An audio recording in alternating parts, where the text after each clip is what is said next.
ඔයා දවසේ වැඩි වෙලාවක් කම්පියුටර් එකක් එක්ක වැඩ කරන කෙනෙක් නම් මේ රෝග ලක්ෂණ ඔයාලට තියෙන්න පුළුවන්. ඔයාගේ ඇඟිලිවල හිරිවැටීමක්, වේදනාවක්, ඇඟිලි නැවීමේ අපහසුතාවයක්, මොනවාම හරි දෙයක් තදින් අල්ලා ගැනීමේ අපහසුතාවයක් මේ රෝග ලක්ෂණ තියෙනවා නම් ගොඩක් දුරට මේ කාපල් ටනල් සින්ඩ්‍රෝම් වෙන්න පුළුවන්. කාපල් ටනල් සින්ඩ්‍රෝම් වලදී වෙන්නේ ඔයාගේ අතට ස්නායු සැපීම කරන මීඩියන් නර්ව් එක මේ රිස් ජොයින්ට් එකේදී තෙරපීමකට ලක්වීම. කාපල් ටනල් සින්ඩ්‍රෝම ඇති වෙන්න හේතු මොනවාද? ඔයා එකම විදිහේ චලනයක් දිගින් දිගටම කිරීම ඔයාට කාපල් ටනල් සින්ඩ්‍රෝම ඇතිවීමේ අවදානම වැඩි කරන්න පුළුවන්. උදාහරණයක් විදිහට ඔයා කීබෝඩ් එකක ටයිප් කරන කෙනෙක් වෙන්න පුළුවන් මුළු දවසම.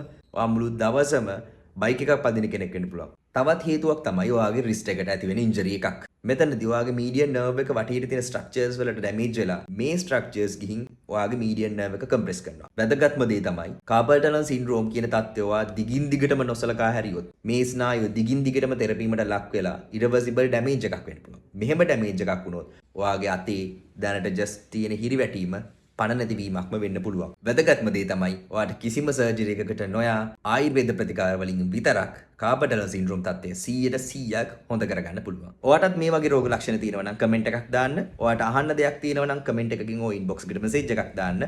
මේ වගේ ඔයාට එදිනෙදා ජීවිතයේදී එන ගොඩක් ගැටලු ගැන මම ඉස්සරහට වීඩියෝස් අරගෙන එනවා. මාව ෆලෝ කරලා තියාගන්න.